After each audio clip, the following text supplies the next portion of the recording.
안녕하세요. 성형외과 전문의 의학박사 고지영 원장입니다. 보통 의사쌤들이 본인 가족은 수술 잘 안 하시지 않나요? 저는 아닌데 이게 성형외과 의사들은 직접 하시는 분들 굉장히 많으세요. 나밖에 못 믿거든요. 저야 이렇게 부모님들 환갑 선물, 질순 선물 이렇게도 해드리고 또 이제 가까운 친척들이나 이렇게 많이들 해드리고 있죠. 원장님, 그래도 가족에게 좀 권하기 어려운 시술이나 수술 같은 게 있지 않을까요? 나는 이런 질문이 제일 싫어요. 원장님, 가족한테 권하지 않는 시술이 뭐냐고 물어보면 가족한테 권하지 않는 시술이 아니라 환자한테도 권하지 않죠.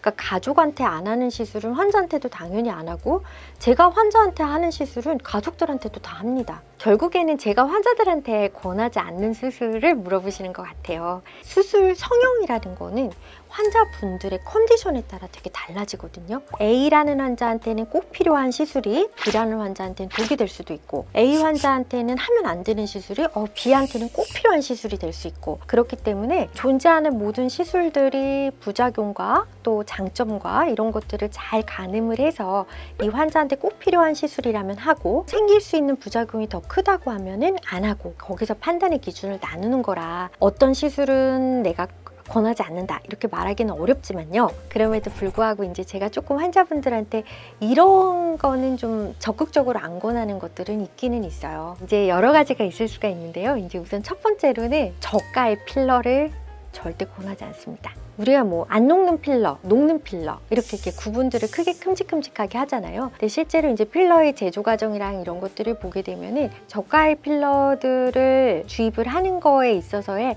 안전성이 좀 확보가 안 돼 있는 경우가 굉장히 많아요. 이전에도 한번 제가 유튜브에서 언급드린 적이 있는데 필러가 깨끗하게 녹지 않는다든지 아니면 들어간 불순물이라든지 이런 것 때문에 굉장히 이물 반응이라든지 면역 반응 같은 것들이 과도해질 수가 있는데 이걸 또 깨끗하게 없앨 수가 없어. 이럴 경우에는 환자분들한테 상당히 큰 불편감을 초래를 할 수가 있거든요. 아무래도 이제 저가의 필러, 녹일 수 없는 필러 이런 경우에서는 조금 제가 환자분들한테 잘 권하지 않게 되죠.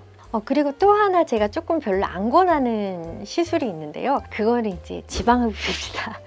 제가 옛날에는 이제 좀 많이 하기도 했고 사실 지금도 부유방이라든지 이런 소량의 지방 흡입은 하고는 있어요. 근데 이제 제가 지방 흡입을 많이 안 권하는 이유가 지방 흡입이라는 것들은 수면 마취가 필요해요. 특히나 이제 대용량의 바디 쪽의 지방 흡입은 장시간 수면 마취가 필요하고 그리고 또 지방 흡입을 하게 되면은 하고 나서 오랜 기간 보정 속옷을 또 입어줘야 돼요. 이걸 입어줘야 되는 이유가 뭐냐면 봉투는 그대로 있는데 안쪽에 있는 지방을 많이 제거를 한 거기 때문에 이 봉투랑 내 몸이랑 이게 이제 좀 잘 맞춰지려고 그러면은 이제 또 보정 속옷을 오랜 기간 또 착용해야 되고 붓기도 또 생기고 그리고 약간의 또 통증도 발생할 수가 있고 그리고 또 하나가 이 지방 흡입을 하고 났을 때 안쪽에는 이제 우리가 캐뉼라라고 하는데 이 캐뉼라가 지나간 자리에 어느 정도의 유착이라든가 흉터라든가 이런 것들이 발생을 해서 오히려 나중에 좀 운동을 하거나 이랬을 때 좀 지방이 잘 안 빠진다던가 그런 경우도 간혹 있거든요. 때문에 이제 제가 좀 지방 흡입은 그렇게 크게 권하는 수술은 아니고요. 식이라든지 운동을 통해서 지방을 좀 줄이는 거를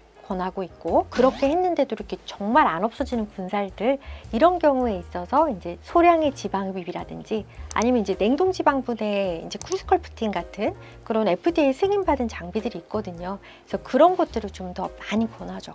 제가 초반에도 말씀드렸던 것처럼 사실 어떤 수술이 꼭 필요하신 분들이 있어요. 우리가 이건 재건의 입장에서 생각을 해보면 사고를 당했다든지 아니면 선천적인 기형이 있다든지 이런 경우에는 원래 있는 구조나 기능을 바꾸기도 합니다.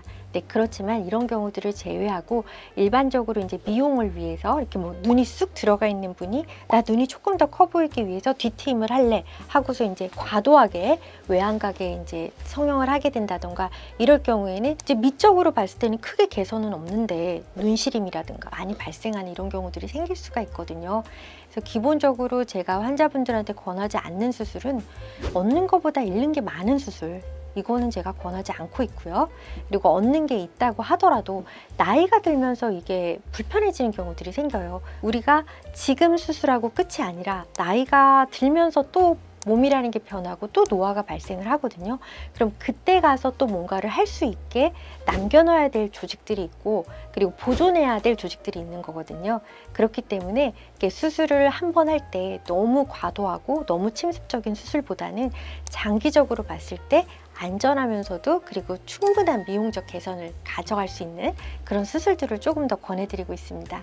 그래서 예를 들면은 우리가 이제 소음순 수술을 할 때 우리가 바비룩이라 그래서 소음순을 굉장히 얇게 자르는 그런 수술들이 유행을 할 때가 있었어요. 이제 보기에는 깨끗하고 좋아 보일 수가 있는데 나이가 들면서 폐경이 온다던가 여성 호르몬이 준다던가 그러면은 그 부위에도 위축이 오게 됩니다. 그러면 굉장히 불편감이 생길 수가 있으세요.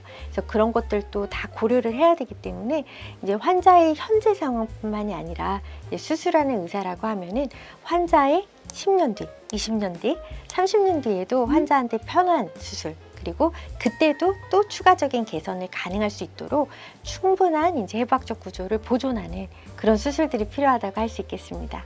아무래도 이제 제가 대학에 있을 때부터 재수술이라든가 이제 뭐 재건수술, 보건수술 이런 것들을 많이 하게 되고 또 보게 되잖아요. 그래서 보다 보면은 이제 여러 가지 합병증이라든지 부작용이라든지 그리고 이런 것들 때문에 많이 불편해 하시는 분들이 찾아오시게 되세요. 그래서 그렇게 해서 재수술을 할 때 보면은 첫 수술에 있어서 너무 이제 과도한 기대라든지 너무 과도한 수술이라든지 이런 것들이 들어갔을 때 재건을 할 때 내 조직이 부족해서 인조진피를 사용한다든지 그런 경우가 생길 수가 있거든요. 그게 나쁘다는 건 아니지만 아무래도 우리가 향후 길어진 인생에서 봤을 때는 조금 더 보존적이고 그러면서도 최선의 결과를 낼 수 있는 방향으로 가야 된다고 생각을 하고 있습니다.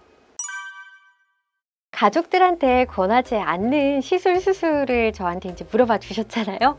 그래서 제가 이제 여러 가지를 정말 찾아냈습니다. 왜냐하면은 모든 수술이나 시술이라는 게 시술자의 경험 그리고 또 환자분의 상태에 따라서 달라질 수 있는 거거든요. 제가 말씀드린 시술도 어떤 환자분들한테서는 정말 드라마틱하고 좋은 결과를 낼 수도 있다라는 거지만 제가 지금까지 여러 가지로 재수술이라든지 재건수술을 하면서 아무래도 이런 부분들에서 불편감을 호소하시는 경우들이 많았고 또 재수술을 하다 보면 아쉬웠던 부분들이 있어서 저는 제 환자분들 다 가족으로 생각하거든요. 그러니까 우리 환자분들한테 이런 부분을 조금 더 주의하고 심사숙고하셔라 라고 권해드리겠습니다. 지금까지 성형외과 전문의 의학박사 아틀리에 성형외과 고주영 원장이었습니다. 감사합니다.